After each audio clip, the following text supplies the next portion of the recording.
Hi guys, so it seems that the BBC has a very strange relationship with Boris Johnson's government. Now, this policy of sending people to Rwanda is clearly an attempt to distract the public at a moment when the Prime Minister is under pressure following him breaking the law.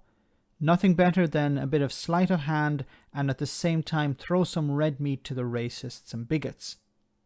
Now, a BBC journalist attempted to grill a representative of a charity organisation by bringing up Brexit of all things, and then suggested that people can arrive in the UK, and I quote, illegally.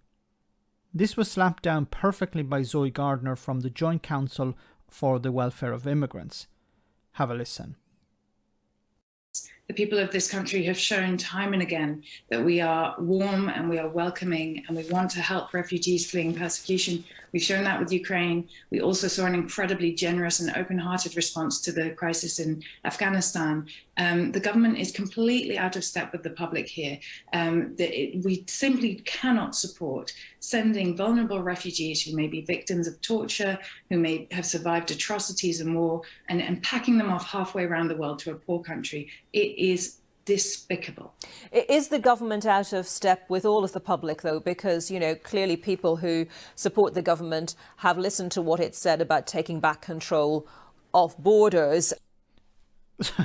So Brexit, basically. So this is a Brexit policy, and I wonder how many people who voted for Brexit back in 2016 believed, well, what we'd be doing in the future is picking up refugees in the middle of the sea, transferring them to Heathrow Airport, and then sending them to Rwanda, to camps in Rwanda.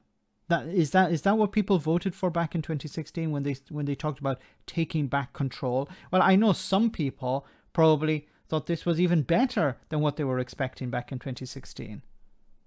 And the government would argue, we heard Adam Fleming say this was actually a one-way ticket to Rwanda for people who have arrived in the UK illegally. So, you know, you can't arrive in the UK illegally if you're claiming asylum. Like, I understand that the BBC need to appear impartial here, but shouldn't they actually fact check things? It's not illegal to arrive in the UK if you're claiming asylum.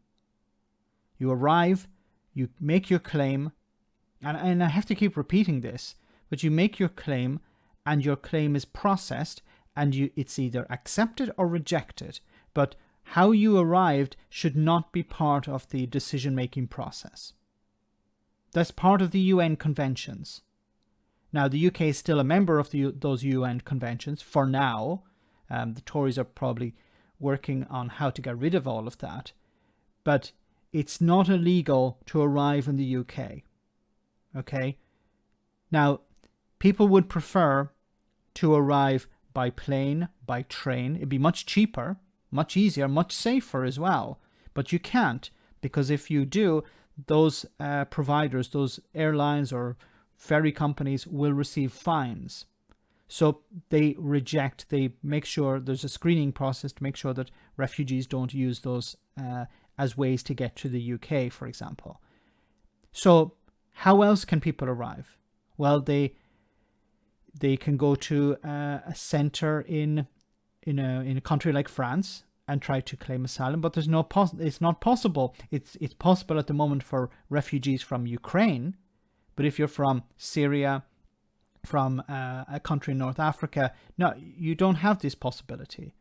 So you have to go to the sea, you have to pay somebody thousands of euros to be put on a very dodgy boat and told, keep going in that direction, keep heading north until you reach land or you're picked up by the Coast Guard. What's the government to do if it is to try to manage this system?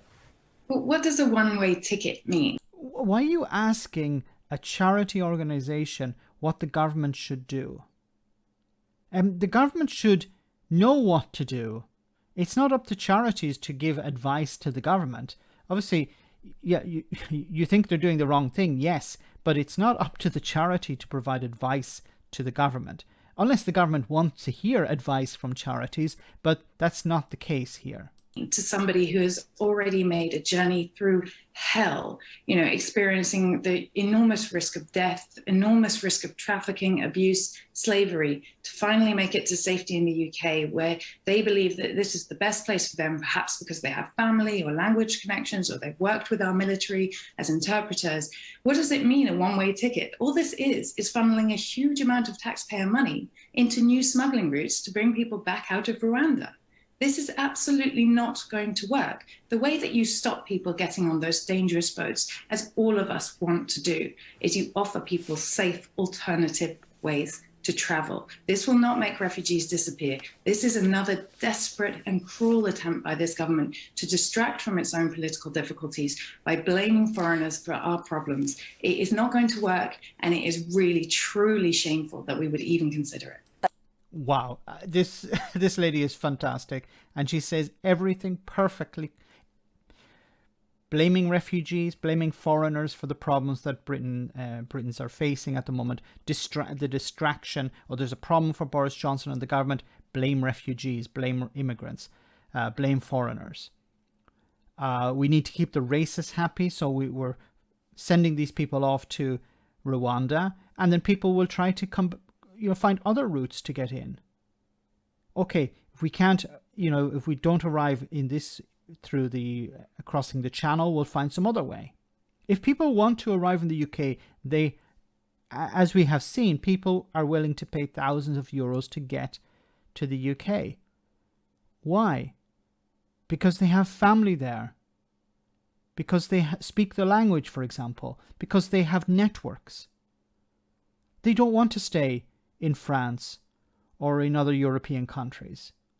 Their hope is to arrive in the UK. Many of them have family, for example.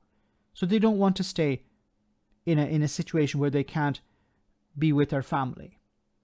Just do any of these Tories or any of these racists, can they not just imagine themselves in that situation? Imagine there's a war and you're separated from your family, and your family is in another country, in a safe place, and you know it's safe there, and you want to get to that, you want to be with your family. Don't, Brexiteers and racists have family? Don't they care about these connections?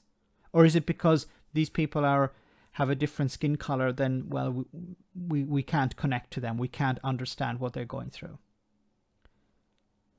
Or maybe their minds have been poisoned over decades to believe that they are not like them, and that they deserve to be punished.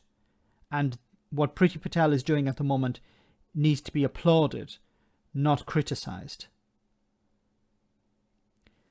Once again, Zoe doing a fantastic job here.